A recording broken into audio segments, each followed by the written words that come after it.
Well, welcome, friends. You are on the Liberty Show with Kevin Fortune. I am Kevin Fortune, the host of the Liberty Show. We welcome you tonight. Now, I know you're all wondering, why would you start the show off with that song? Because it's February, and that means it's Black History Month. And we thought that we would have a Black History themed podcast that deals with the theme of liberty. And I thought about reparations to slavery, which was always a really good, interesting topic, especially now with a lot of the presidential candidates. And as I began to think of that song, began to really resonate with me how important this subject is. But first, I want to thank you guys for tuning in, and I want to remind everyone to watch us on our YouTube channel. Go to youtube.com and the Liberty Show with Kevin Fortune. Please subscribe, hit the like button, and leave a comment.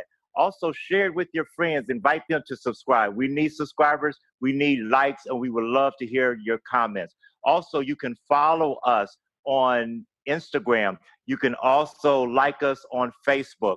Now, if you want to be an advertiser, if you need to get in contact with us for any reason, you can go to info@thelibertyshow.us. That's info@thelibertyshow.us. Now, for tonight's podcast, once again, being Black History Month, we thought of the theme of reparations to slavery. But as I began to do research and investigate this subject, I began to realize it's more than just reparations for just slavery. So I changed the title to Reparations for Slavery and Beyond. Because even after slavery ended, there was so much injustice, so much thievery, so much exploitation, so much violation of people's property rights and rights that we also need to, that people need to be held accountable for. So we're going to talk about some of these things tonight. But I want to come from the point of liberty. One of the main principles of liberty is that there's no free lunch. So how can you work people for free? How can you take their land and don't pay them for it? How can you have sex with your slave women for free? Any married men out there? You know that sex is not free, but that's a whole nother show.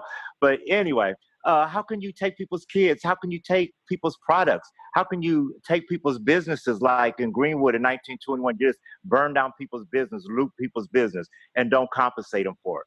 Also, another big principle of liberty is the non-aggression principle, the principle that you can't use force. So you can't force people to do labor. You can't force someone, your slave, to marry you. You can't force someone to do things you don't want them to do.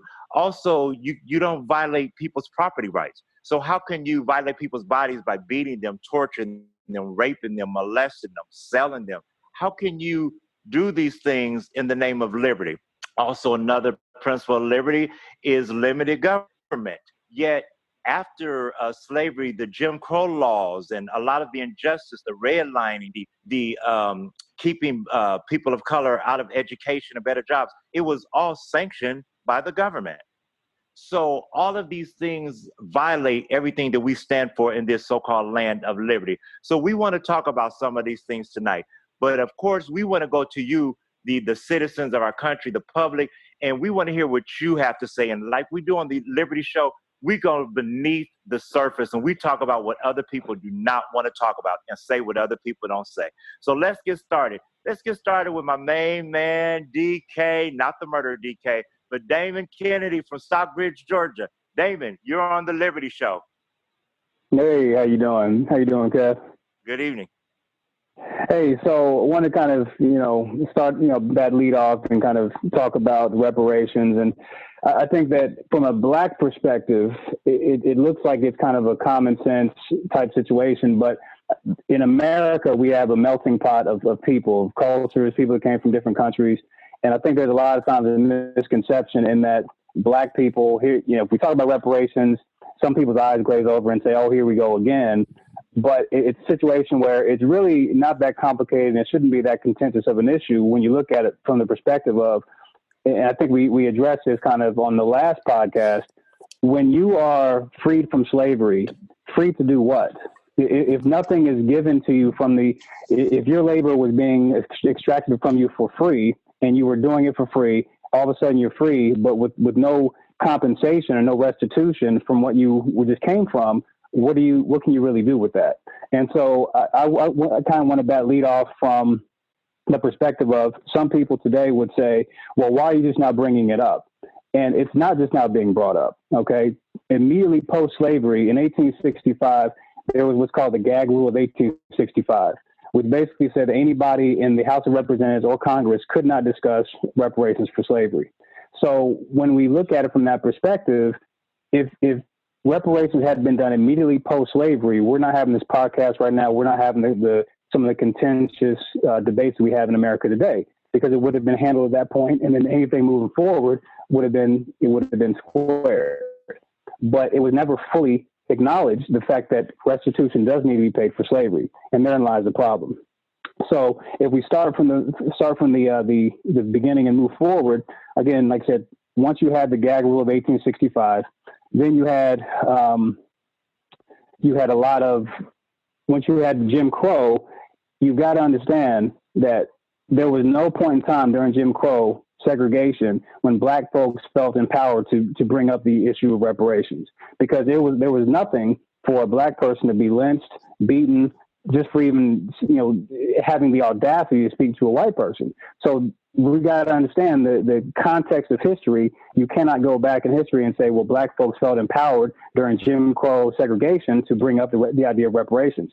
So just now, fast forward till now, society has changed a lot in to where we have social media, we have the ability for information to go just at warp speed, and people can actually see for themselves a lot of the injustices that were done throughout history that were never really rectified. So when we look at it, again, it's really a yes or no question. Should reparations be looked at? And the answer is, once slavery was done, was restitution paid to the slaves? The answer is no. So if we look at that from that simple perspective, it needs to be paid. It's a debt owed. If somebody robs your house today, we can't fast forward till 20 years from now. You just forget like it ever happened. No, if you've never paid me restitution, you still owe me. But Damon, couldn't we just say I'm sorry and isn't that enough? Well, no, because here's the thing. So when we look at reparations, it is not independent of black people. America has paid restitution, has paid reparations before. It has paid reparations to Native Americans in various forms. It has paid reparations to Japanese Americans for the internment camps during World War II, which at that time it was about $20,000 per Japanese American, and the government gave an apology. Now, from the perspective of black people, what the government feels they can do is just merely apologize to black people, and that be enough. It's got to be both.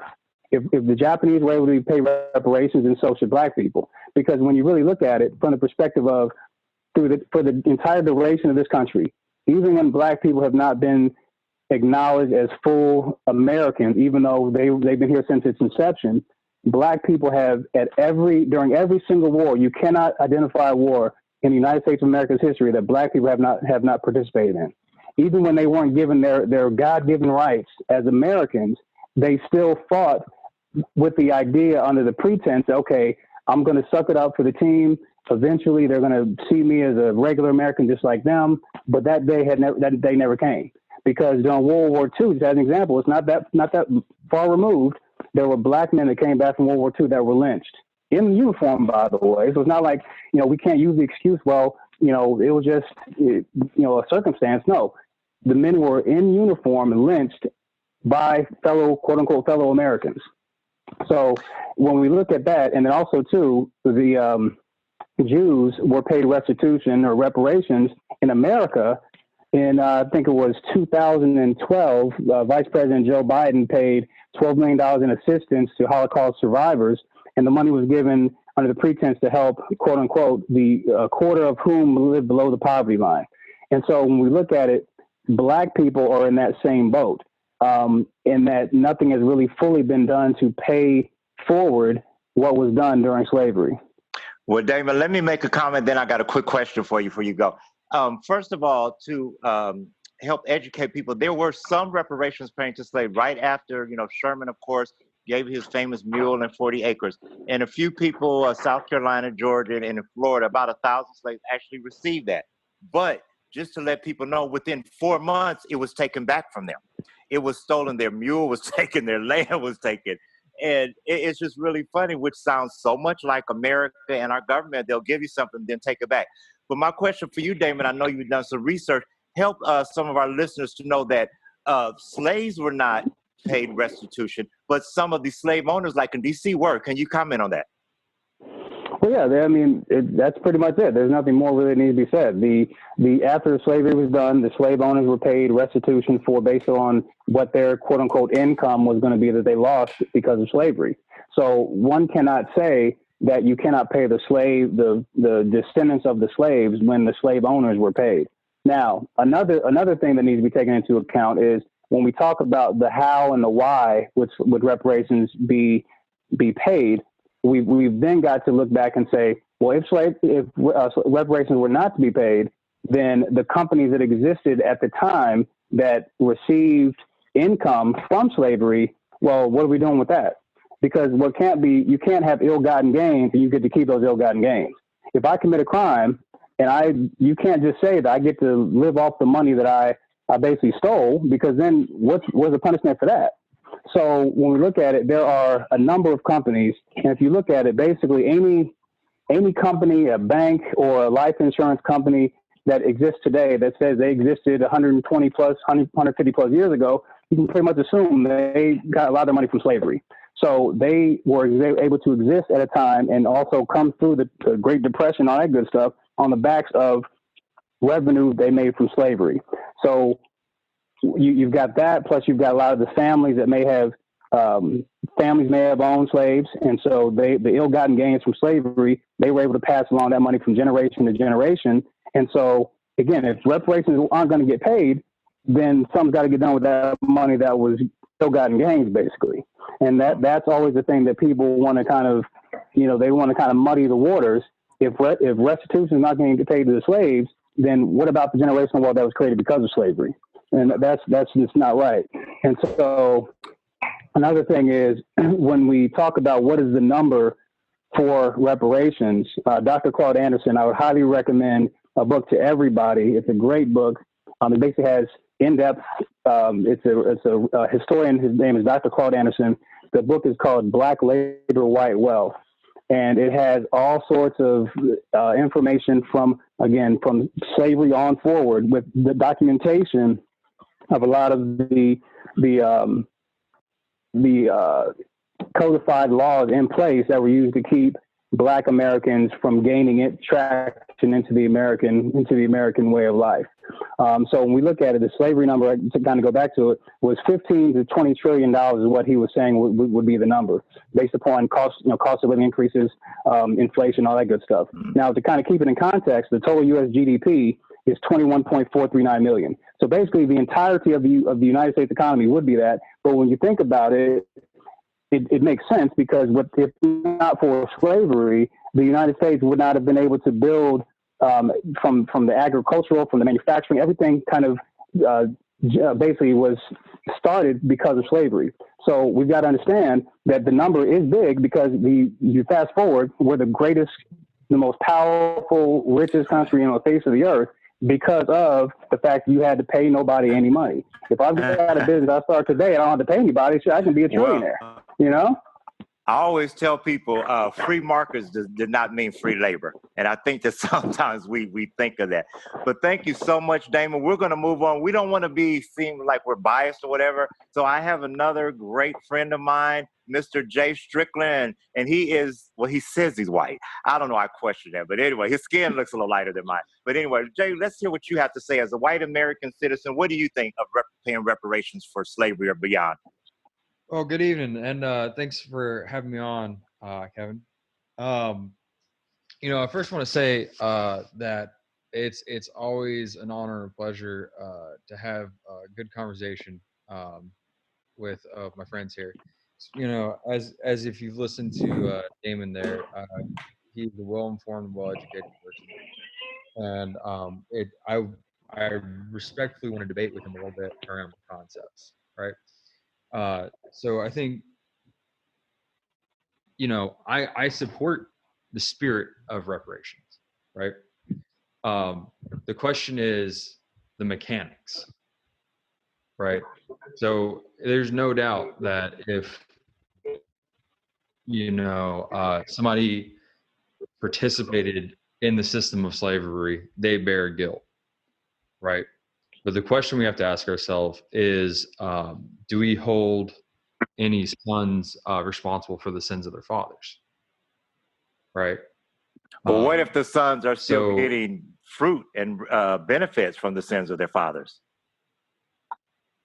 Because like Damon brought out a good point, there are companies, I know I majored in finance. There are companies that are now stockbrokers or commodities brokers that, sell gold and platinum and steel, but they started off selling cotton and black bodies. And that's how they made their billions. Right. And a lot of families now that invest in the stock market, they made their money to invest through this. One thing I found that I thought was so fascinating, even Georgetown University, they actually had, went broke. So in order to keep the school open, they actually sold so many slaves that they owned just to keep the school open. And I was like, are you serious? So, there are lots of links. And so I do understand what you say, like, should I hold Jay responsible for something his great-great-grandfather did? But if Jay is still getting the benefits, and that is one thing when you go past slavery, even with the Jim Crow, when you deny blacks work or education and all of these type of things, that some of it still happening today. So does that make sense, Jay? It goes. It does. So, I definitely agree with that concept. And that's where I think no matter what we do, we have to figure out how the mechanics of it, right? Okay. Because let's say, there is examples of people who generationally had a difference in their outcome, right? And still stand to profit. But, there's a growing divide in this country, right? There's a growing divide between people who are well off and people who are lower income. And that's only going to continue to grow as we move into the future with automation. And it's no longer an industrialized country, right? As we grow in GDP, there will be a proportional growth in jobs. In post-industrialization, we're looking at, as we continue to modernize, then we'll continue to lose jobs on net for low income and uneducated people. So maybe somebody's great-grandfather did participate in something, but now that person's dirt poor, right? And then if you look at, what was the value of $5, and what does that mean going forward? You're a finance major, you understand that's a huge sum of money 100, 200 years later, right? So what about Jay, what about the nation as a whole, our society? The fact that we've held people back, kept them, we've kept a lot of people poor. You know what I'm saying? So do we not be held accountable for that, or we just say, oh, I'm so sorry, and just keep on going? No, this is what I'm saying is, like, I totally agree with holding people accountable. The question is how do we do it in an equitable and just manner? Well, that's going to be, I'm going to cut you off there. I'm not going to cut you off, but we're going to answer that throughout the night, because I think that that's where a lot of people get frustrated, or we cloud the thing with the how. But we've had how to pay the Indians, how to pay the Japanese, how to pay the Jewish. When our country's already broke, but we find billions and trillions of dollars to fight these asinine wars. You agree? Right. We find money to bail out corporations on Wall Street. We find money. We spend $4 million studying the mating habits of worms at the University of Wisconsin. We find money to go to the moon. So surely we could find money for this. But thank you, Jay. I can always count on you. Any last comments? No, I just want to say, whatever solution we come to and whatever we do, we need to be forward looking. I would always say that I would rather see somebody, instead of someone getting a $50 payment and a thank you note, how do we generationally make a difference? What thing can we actually do that will sustainably change the outcomes? And it's especially considering how unjust American society is today. Well, I totally agree with you. I love that comment. But I could tell you one thing that will not sustainably do generations is doing nothing. You know, Right. once again, just sitting around doing nothing, not talking about it, not dealing with it is definitely not the answer. But thank you, Jay. I could always count on you. You're my favorite almost white guy. No. But thank you for your opinion. I hated to put you on the spot because I know you're not the traditional type of Southern Georgia type person, but we need everyone's aspect. So let's now get a female point of view. We've got some brilliant women out there in the country. So we're going to go to Miss Quincy Blair in Atlanta, Georgia. Quincy, let us hear what you have to say from a female perspective. Hi, Kevin. So again, thank you for having me tonight. So before we can, I think before, like you said, Jay, before we can even get into the mechanics of thinking about reparations, because we do have a Congress who won't even still look into the issue of reparations. As a pre-law student, I'm really interested in looking at the case for reparations from a legal and historical standpoint. And so it's interesting. So first of all, I think we must first acknowledge that the first Black Supreme Court justice wasn't appointed to the court until 1967, which means that for nearly 200 years or so, give or take, from the conception of our Constitution, we've had an all-white Supreme Court rule on decisions that have had a direct and obviously sometimes detrimental effect on non-white citizens. And so it's not even until this point that we even start seeing dissenting opinions made by obviously Chief Justice Marshall that attempts to argue for the remedying of past wrongs made against African Americans. So in trying to find court cases to serve as the precedent for a case for reparations, the material is somewhat lacking because the issues and concerns for communities of color weren't at the fore of America's consciences for the majority of our history, and I would even argue still to this day. Because although there is one lawsuit filed by one woman, Henrietta Wood. She was a former slave who was compensated for damages and for lost wages, but only because she was kidnapped, and so therefore it was viewed as being wrongly enslaved. So this was an extremely exceptional case because all other forms of slavery, all other instances of slavery were viewed as legal at this point. So it's not until much, much later in our history that people can even truly use the courts to file against slavery. And what we find in these court cases that, again, are made much, much later for reparations is this idea that people today are no longer directly affected by the consequences of slavery. But there's a really interesting article by Ta-Nehisi Coates called The Case for Reparations. And he actually ties the loss of wages during slavery to the lynchings of Reconstruction, to the educational limitations of Jim Crow, to the wealth inequality, like Damon was saying earlier, that we're seeing today. And so while those people living today may not have necessarily been directly affected by slavery, there are communities of color who are still disproportionately affected by it. And everything, like you said in your title, reparations and beyond, from healthcare to housing to education to the prison system today. And so I guess the overall point that I'm trying to make is that although in the context of our history, we have been denied from being able to adequately use the courts to make a case for reparations and to seek restitution, while those effects were more immediate because of the way that the law was defined and the racial composition of those who were sitting on the courts and making these decisions, it doesn't necessarily mean that those effects still aren't felt today. And it just means that we need to have a more expansive view of how we can apply history and how we can apply precedent to be able to make the case for reparations. Well, Quincy, I could tell you smart women. I tell you, you started off with such a profound statement that, you know, how do you deal with something when all of the justice system is like 100% white for hundreds of years, when the Congress and all of the powers that be who are making the decisions, who are making the rules, you know, are all white. You know, they're not going to incriminate and try themselves. It was really, you know, I hadn't thought of that. That was such a profound thing. Thank you so much. You just brought such a great perspective to this. So now we've been down south a lot. Let's go up north, up into Wisconsin. We want to get another point of view. There's another almost white guy named Jared. Jared, let's hear what you got to say about reparations in Madison, Wisconsin. Hi, Kevin. Thanks for having me on here again. Yeah, I think this is definitely a important and delicate topic, and so I'm glad we're having this conversation to work out some of the details and get a lot of different perspectives. I've really appreciated all the input people have given so far. I think it's been really well informed and bringing in a lot of different features to this very complicated historical issue.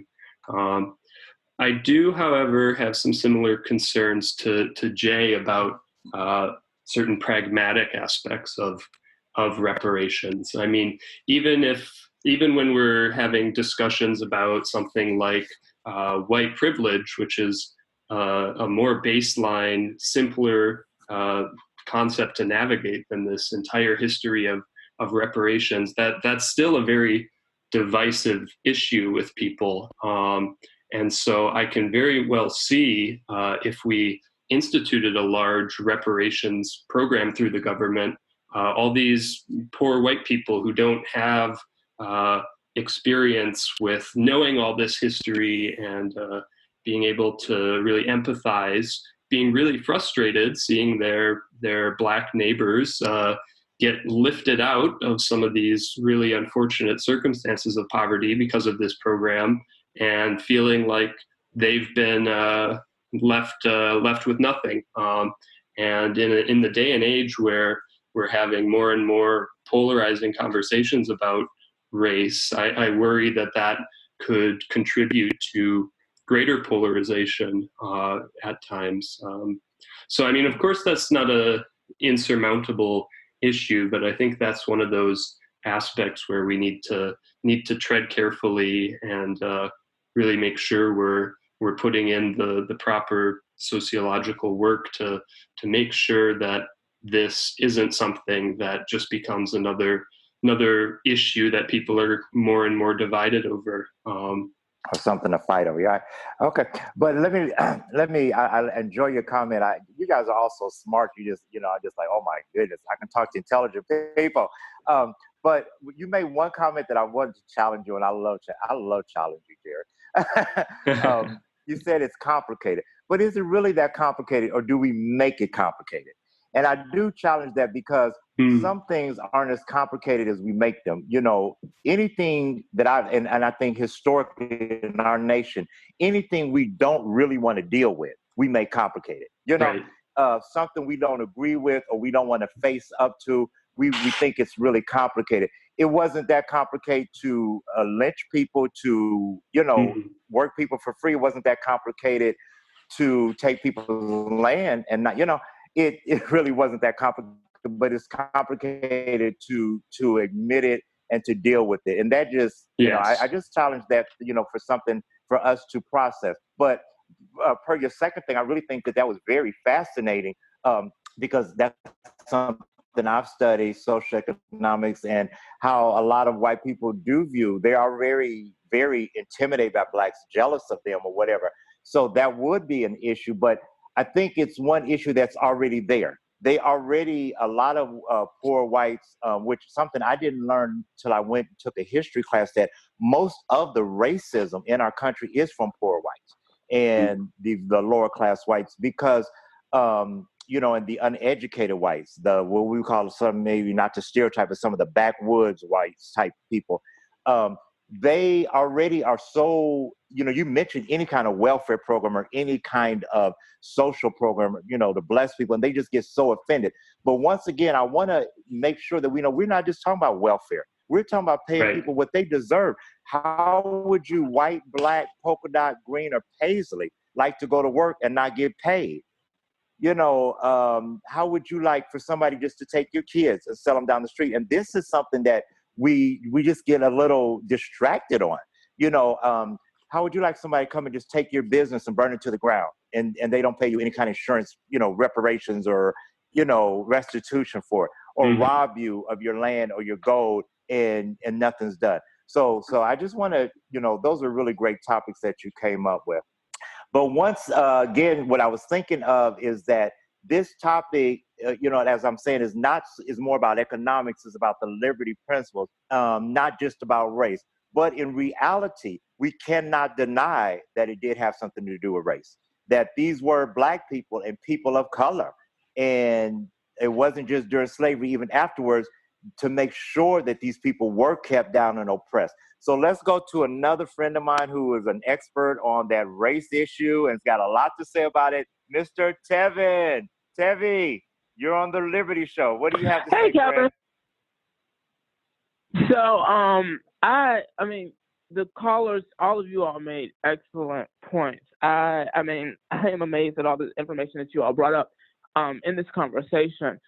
I will add one thing is, as we talk about reparations and restitution for slavery and all the damage, physical damage that was brought about through that whole process, we also have to think about not just the physical scars, but also the psychological scars. Say that again, brother.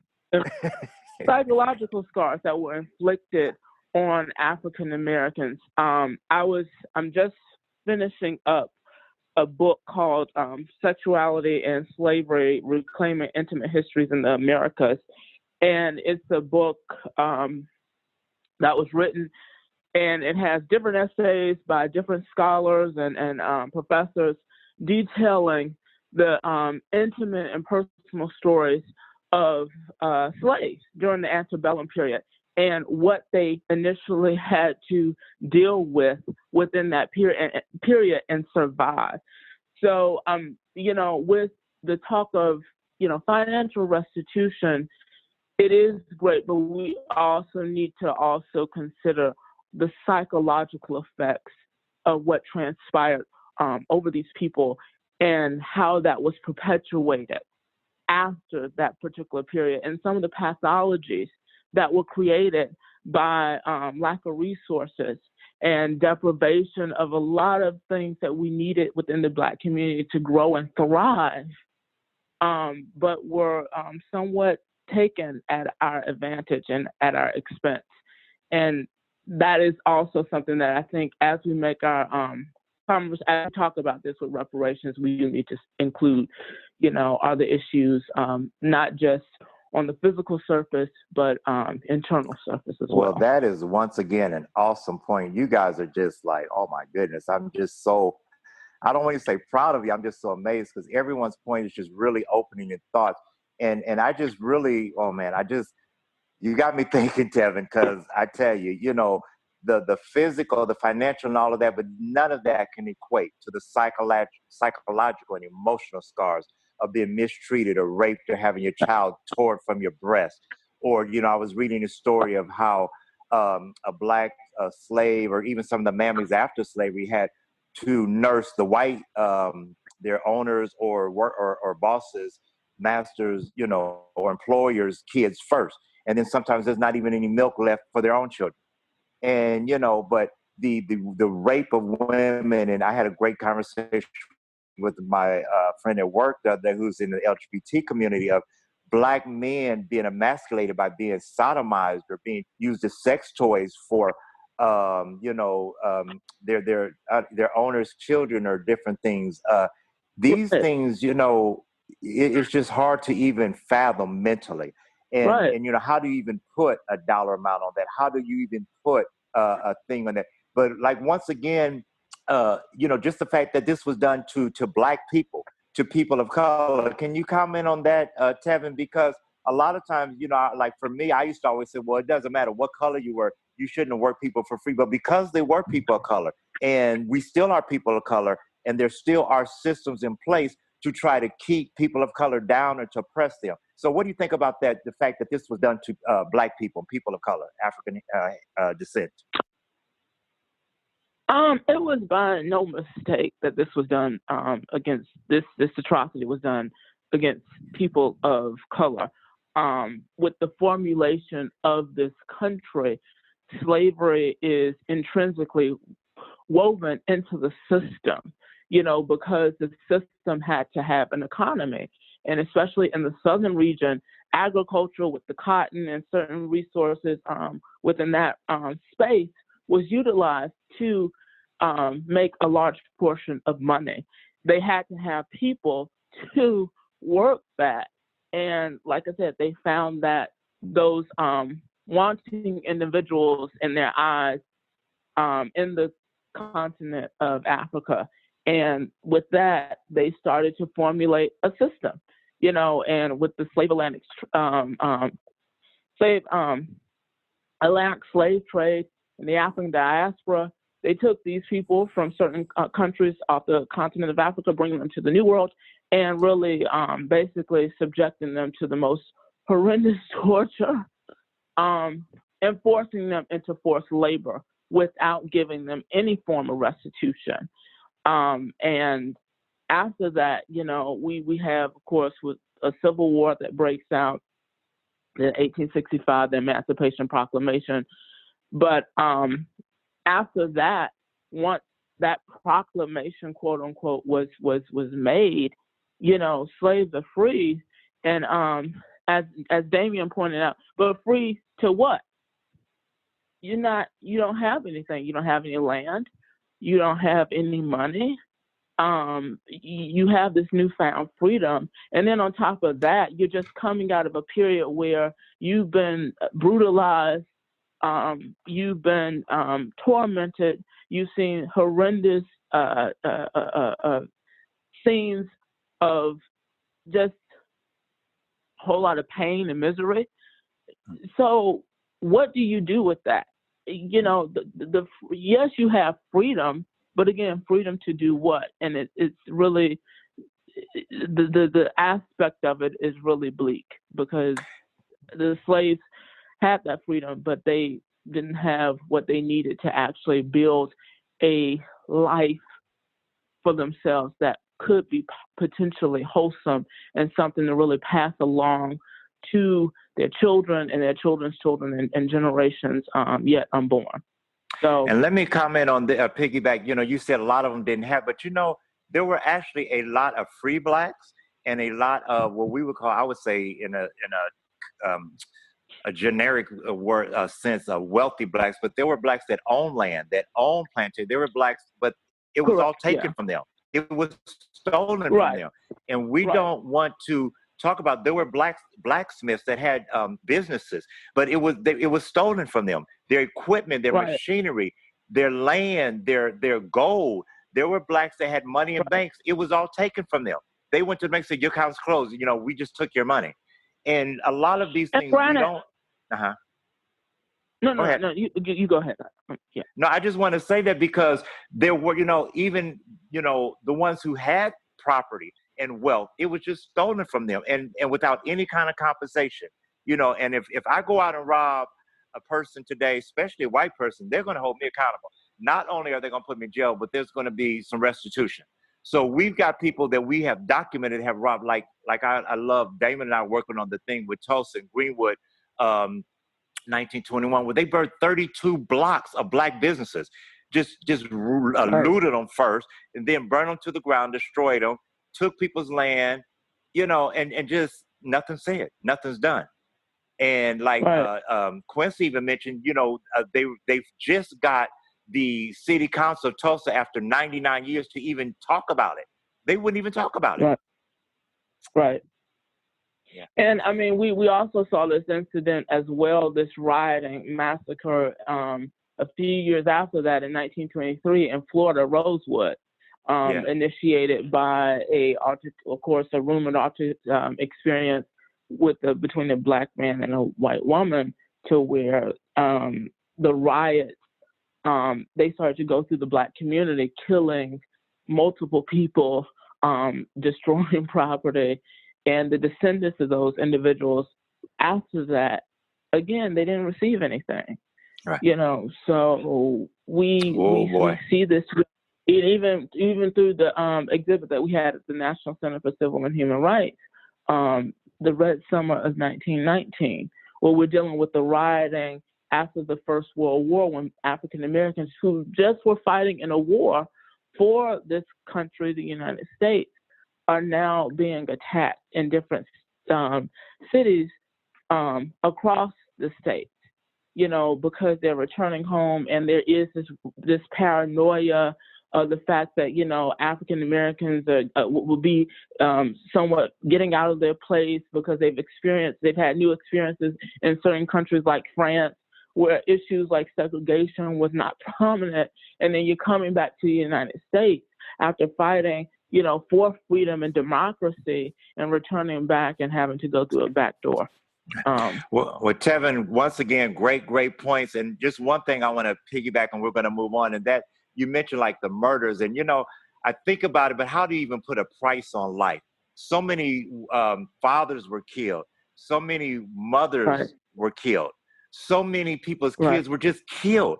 And, you know, it's easy to worry about the mechanics and and I'm not down in Jay. I'm just saying, because I too have, you know, questioned how are you going to do this? But we figure out how to do everything else. And, you know, if we can figure out how to go to the moon, we can figure out how to change people's genders. We've got all kind of things. Surely we can figure that out. And what I do want to say is, you know, let's not forget, you know, yes, this is our history, but this is still transpiring even today. So, you know, the fight, this saga still continues on today. You know, we are somewhat living in history, and we're making history as we go from day to day. Well, I agree. Thank you so much. We're going to move on to another one of my main man. This my main researcher. And I just want to add once again, guys, thank you for watching the Liberty Show on YouTube. And go to YouTube, hit the subscribe button, hit the like button, and leave a comment. Share it with your friends. Also, like us on Facebook and follow us on Instagram. If you want to contact us, you can email us at info@thelibertyshow.us. But also, thinking of Tim is like, you know, he's cool. He works, but not for free. He works for Long Island iced teas. Well, I have to pay for those iced teas. Though the show, realistically, we do need support. So you can be a patron of The Liberty Show. Go to patreon.com/The Liberty Show. It's only $1.25 per week, which is only $5 a month.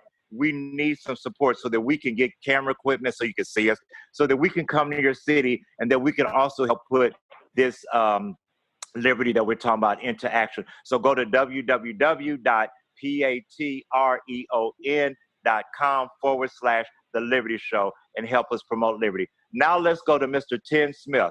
Go ahead, Tim. You're on The Liberty Show.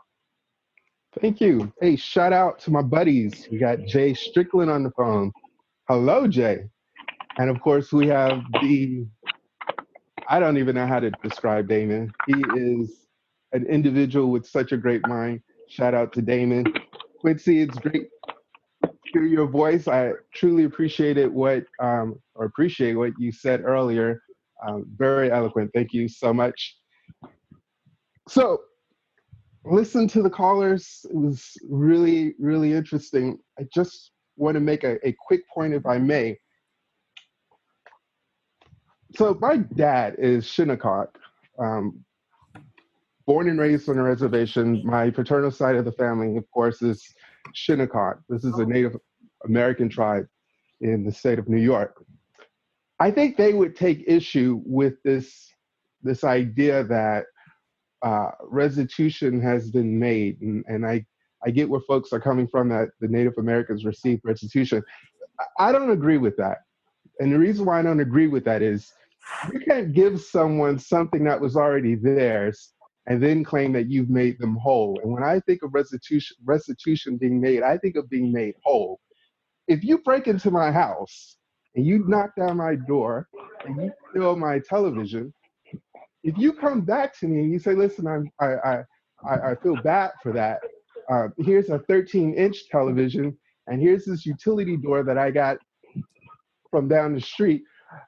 That's not making me whole. And that's my issue with the argument. And I understand where people are coming from, that the Native Americans have been made whole. The Native Americans haven't been made whole. This idea of restitution that's been paid to them is simply a token. And this is the same thing that when we get into Black Americans here in this country, and you talk about restitution being made, reparations being made to us, the politicians love. And if you look at the Democrats only one, and I think it was Cory Booker, but the rest of them, when they talk about reparations being made to Black folks, what is it that they consider reparations? They consider reparations to be welfare. Welfare is not reparations. If you do a person an individual harm, you need to make that person whole. When we look at slavery, and people, I have a saying, slavery never ended, only the scenery has changed. I'm of the opinion that slavery hasn't ended. The only thing that's ended is that now we're on a different part of the plantation, but it's a plantation nonetheless. And if we look at the history of slavery, so let's look at slavery as a whole.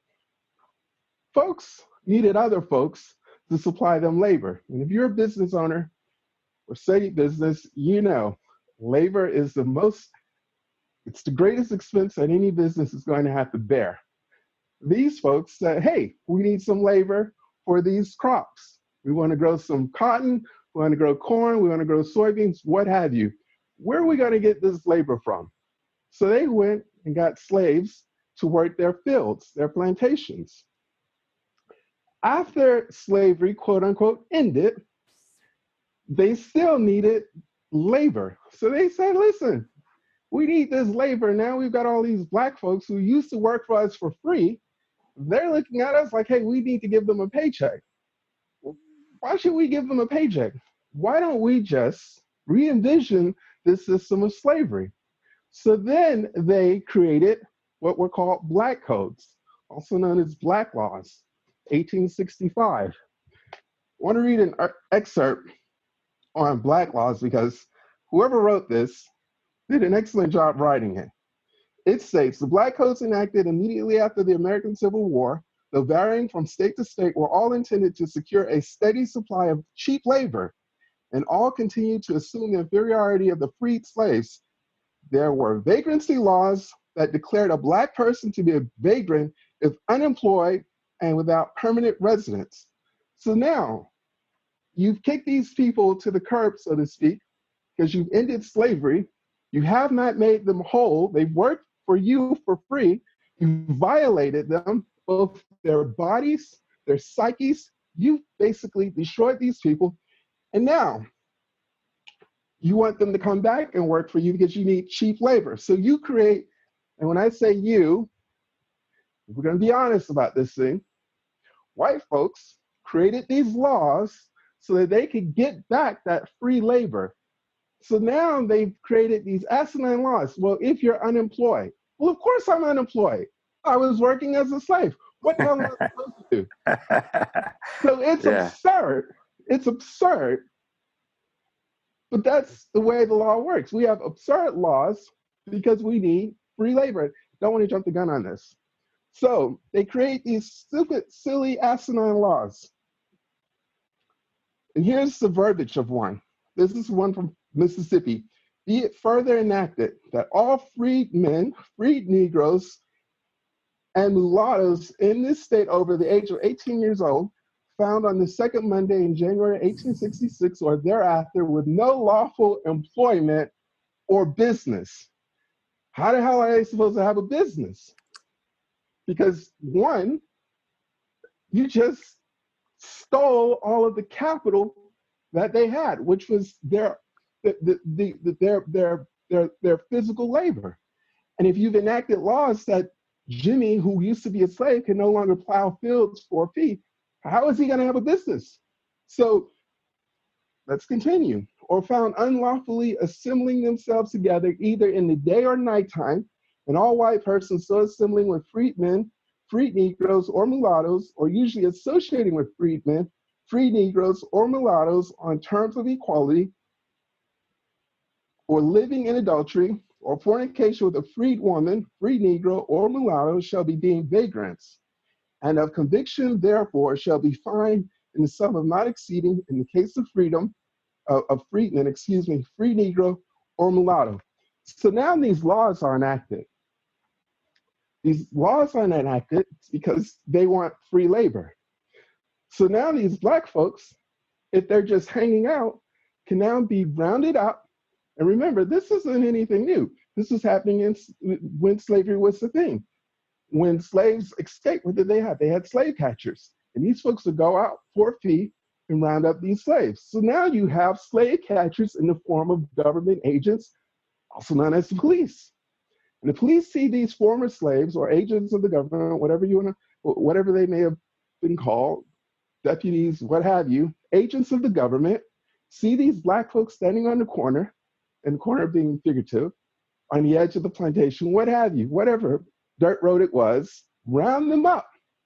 And now they put them in jail, and get this, the 13th Amendment, which everyone loves to fall over themselves about, that supposedly freed the slaves, actually, it didn't actually free folks. So what the 13th Amendment did, let's take a look at the 13th Amendment, because it's freaking incredible. The 13th Amendment, let me pull it up. Neither slavery nor involuntary servitude, except as a punishment for crime whereof the parties shall not have been duly convicted, shall exist within the United States. So as long as a court of white folks, because remember, they need the court systems in order to get this free labor. So they're going to stack the court against you, the jury against you. So now you got the government saying, if we convict you, you can now work for free because the 13th Amendment allows it. So these laws, the Black codes are enacted so that they get free labor. Now, today, folks aren't being caught and sent to plantations. Now, that's actually not true. If we look at the criminal justice today, in 2020, if you get arrested, and this is the interesting thing, and I'm familiar with Georgia the most. So if you get arrested in Georgia, or let's say it's a violation, right? Whatever, you get arrested. Pick an offense that you get arrested for in Georgia. You get arrested in Georgia, state penalty assessment. Here's the thing. Oh, sorry. So you get arrested here in Georgia. Georgia has a system that's really interesting, and it's not just Georgia. It's all. I shouldn't say all states, but many states have a system in place that when you get arrested, and I want to go back to another point, but I don't want to take up too much time. But here we go. When you get arrested here in the state of Georgia, you got to pay these fees. Now remember, when slavery was enacted, you had free labor. Then you had the Black codes. You get more free labor. And then when you have folks in prison, you get free labor again because the municipalities in the state of Georgia are broke. So here's the thing. In the state of Georgia, we have these work camps, right? These are worker programs where when you get arrested, you get an option. You can stay in prison or you can go out and work. Now, the motivation for you to go out and work, and this has been brought to light by the National Incarceration Association and other organizations also. When you get arrested, they are in prison, they give you this option. You can stay here in prison, but if you stay in prison and you don't go out and work, the warden's gonna look down upon you. But the municipalities, going back to this the earlier point, the municipalities are looking at this and saying, well, wait a minute. If you got all these folks in prison, they could be cleaning up our streets. They could be cleaning up our buildings. So the government said, you got a point. We can cut down the cost of what it would cost to go into the free market and get these people to work, and they'll work basically for free. And that's how the prison system works here in Georgia. And you might have seen them in their jumpsuits working on cleaning up the roads. So in the state of Georgia, a municipality only has to pay, get this, $39,000. And for $39,000, you get 10 workers. And the contract, the verbiage of the contract is so incredible that it states, and I'm paraphrasing, that if it's cold, no matter if it's freezing, it doesn't make a difference. We're going to do our best to make sure that these folks, these incarcerated individuals, are out there working for you. So has slavery ended? Hell no, it hasn't ended. The only thing that's changed is that people in power have decided how to flip the system in a way that now it's lipstick on the pig. So instead of just rounding up folks from a continent, we already got enough folks here in this country, Black folks, and let's be honest, these policies enact mostly Black folks, brown folks also, but mostly Black men. You're getting their labor for free. And if we go back to the Black codes, there was another, I think it was called the apprentice clause. And what it allowed for was that children, so these folks have kids that you've now scooped them up, and you're like, well, now what about the little kids that could be working? So they created these apprentice laws that allowed them to scoop up the children of the former slaves so that they could get them in the fields working also, because even though child labor was illegal for the most part, the workaround to that were these apprentice clauses that said, hey, we can work children and call it an apprentice. Fast forward to today. How do they get children? So they get children in the school to prison pipeline.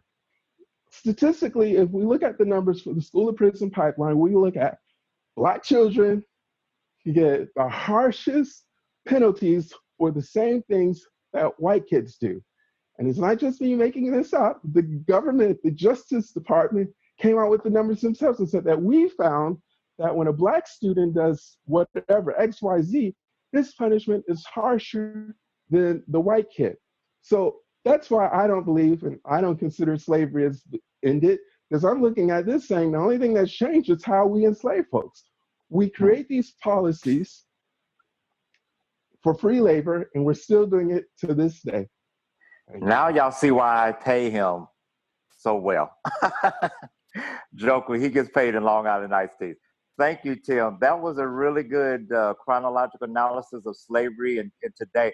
And that's something that one reason that I changed it from reparations to slavery, but slavery and beyond. Because even after slavery, they still began to work people for free and exploit them. And even to today, we are still seeing a lot of this enslavement, this exploitation, like you said, of people of color and of the poor, things like that. So we're running out of time, but any final comments, any rebuttals?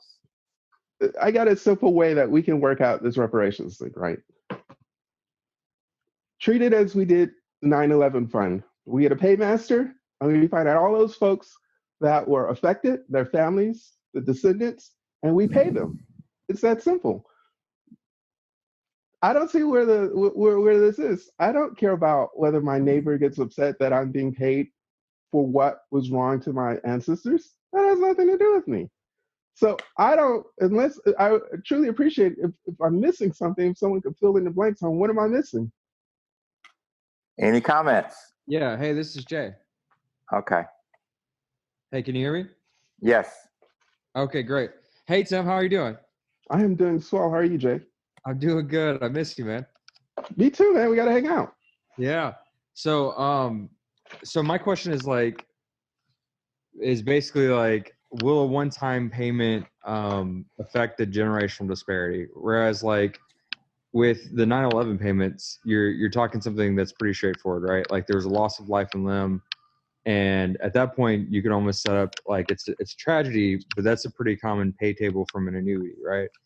And I think like what you're talking about earlier is absolutely true. You know, slavery didn't die; it transformed and evolved. And the war on drugs was absolutely the new Jim Crow, and we've seen it push forward to injustice today. So my question is, how does a one-time payment change that? Change Jim Crow? No, change the injustice we have today. Okay, so I'm not really interested in changing the injustice we have today, right? So I think we conflate a lot of issues when we talk about reparations. I don't really care about the injustices of today, right? What I'm looking at is after slavery, my family should have received 40 acres and a mule. Okay. And this is something that I believe Spike Lee also, I'm stealing this from Spike Lee, if I recall correctly. 40 acres and a mule. We didn't receive 40 acres and a mule. I want the equivalent of 40 acres and a mule today. You could keep the mule. So give me 40 acres of a national park or a state park.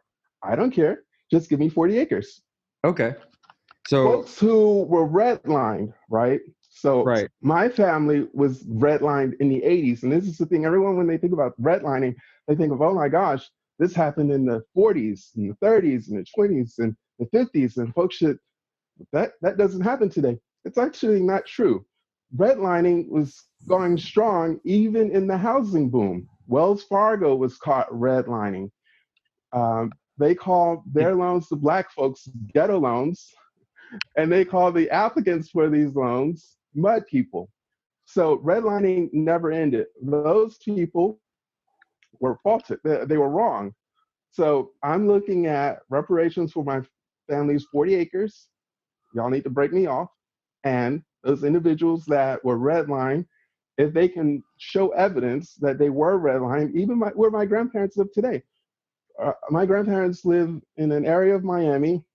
If anyone's familiar with Miami, they know that in the, I think the 50s, there used to be a wall that literally a wall that separated the Black section from the white section. My grandparents bought their home in the late 70s. They could have afforded to purchase their home in the white area. Their realtor did not take them to the white area, Miami Shores, because Miami Shores did not want Blacks living in that area. This is well documented. And I remember as a kid, Miami Shores literally built a barricade around their neighborhood because they didn't want Blacks to live in the neighborhood. In fact, I think the barricades just went down sometime in the 2000s. So reparations in the form for my 40 acres, my family's 40 acres, and anyone that can prove that they were redlined. These are all institutional acts of racism that were perpetuated and encouraged by our government. The government should be held accountable. If we want to sue an individual corporation, that's fine, but my beef is with the government. Okay. Interesting. That's like a direct, specific and measurable goal, right? Is that we find the descendants of slavery, people who were affected, and we give them 40 acres. It's not that hard because most Black Americans can trace back their lineage up to the Civil War. It's before the Civil War that Blacks have a hard time finding their lineage. So my family, the slave owner's family, still lives down the street from us presently. So there are actually two family reunions. There's a Black family reunion and there's a white family reunion for my mom's side, the maternal side of my family. So it's not that hard. My mom currently lives in a rural area of Florida. Guess what? The slave owners still, and this is the funny thing, right? The Blacks still live literally, physically on the plantation. So if you go to Gaston County, there's the St. Mark's area, right? So St. Mark's is an area of a literal plantation that when slavery ended, the plantation owner said, hey, why don't you guys don't really need to leave, just settle on this back 5 acres of my property. And they called it St. Mark's. So it's not that hard for Black folks, Black Americans to find lineage to or connections to ancestors that were affected by slavery. Okay, so this is interesting to me because like a lot of people who argue about reparations, right? They add in the time value of money, right? The financial term of like this is how much something was worth, at this time. But you're saying just honor the contractual obligation that the United States went into at the time value of money already takes place in that, right? So inflation is already accounted for if it's a straight 40 acres. So I'm not going to get it. Yeah. So 40 acres in rural Georgia, I'm good with that because it would have been rural Georgia anyway. Now, if we want to put a pin on it, you can say, well, this 40 acres might have been downtown Atlanta or Buckhead. So now it would have been worth more. That's getting into the weeds. Right. But no, that's a very specific thing. Right. And then, so how would you open the timeline then? Like what time would you want that 40 acres to be given out? And then would a family have to share it among the descendants? Okay. When you say time frame, what do you mean by that? Like how, I imagine that there is a deadline for like you were using the case example of the 9/11 victims, right? Like there's the victims fund. I imagine that there is an end time frame when people have to submit the documentation necessary. Follow the Right. same. That's okay. So we can contact the paymaster or paymasters who handle that, and they can decide on the time frame. I don't really think that's a big deal. I think that's wading into the minutia if we, we say that's what's holding us up. Yeah, We no, could I'm do that. not talking like a tactical level of like, oh, they need 2 weeks to do yada yada yada. I'm saying like, would this be an indefinite thing? Would this be say something like, if you can go back and you can prove, then for Hell as yeah, long it's indefinite because slavery is indefinite. it's indefinite. Okay. Yeah. So yeah, that would be You guys are that would be yeah, no, that wouldn't work, right? To say that we're Right. going to give people 5 years or a year. The institution of slavery has lasted for hundreds and hundreds of years. So to say that we're going to do that, no. And here's another thing, right? So Right. take that 40 acres, wherever the 40 acres is in the state of Georgia. That's where my family still is to this day, from slavery until now. So take 40 acres in Edgefield County. I think Edgefield County is actually on the South Carolina side. I'm not sure. But either way, take 40 acres in Edgefield County. Okay. What's the dollar value of Edgefield County? Whatever that is, you can, if you don't want to split it into the land, which I don't think most Black Americans my age, well, actually, I love the country. I've always loved the country, but I don't think most Black Americans my age are interested, millennials are interested in living in the country. Give them a financial instrument backed by the U.S. government, a bond, an MTN, what have you. No, MTN is a give me bond. gold. I do not take a check from the federal government. Great. Well, hey, Gold. here's the thing. So, like I said, I would highly recommend, before we end the call, like I said, Black Labor, White Wealth from, by Dr. Claude Anderson. And he has, like I said, he's got a litany of things he can say. One of the things he says is recommendations. So towards the end of his book, he said, reparation payments should be directed into Black communities in the form of infrastructure improvements, business and industry development loans, educational grants and stipends, and expanded public services to repair the socioeconomic damages that the dominant society and government have inflicted on 16 generations of Black Americans. Now, it's important that we make the distinction too. There are many different times in American history and in government where they try to conflate, they try to use ambiguous terms to try and water down certain things. And so the term minority is really kind of a catch-all term to say Black folks, LGBT, women, and it all kind of gets watered down to the point where the original intent got lost. So whatever we end up doing, it's got to be specifically for foundational Black Americans to be made whole from the negative effects of slavery. So it's got to be clear. So what about people like Jay that's part Black? Well, like I said, we've got to. It's got to be because look. So do we send Jay a check? Jay can roll with me. You know what I'm saying? I don't know. Jay's a cool dude. But here's the thing. So the thing is, America. Every 10 years we have a census, right? So with that data, they've got the data, right? So they've got data that they do with whatever they want to do when it comes down to if they want to gerrymander districts, if they want to do all sorts of, shaky behind the scenes, greasy stuff, they figure out ways to do that. But when it comes time to something like reparations, and all of a sudden it's like, well, what are we going to do? How are we going to figure out who's who, whatever? You figure it out. I mean, like I said, there were plenty of ways y'all used to marginalize Black people, so it's your responsibility to figure it out. And so that's ultimately what I'd like to leave on my end with. And we do need the end, but we figure out everything else. That's been a lot tougher situation. Thank you guys so much. Appreciate it. I think it was another good conversation.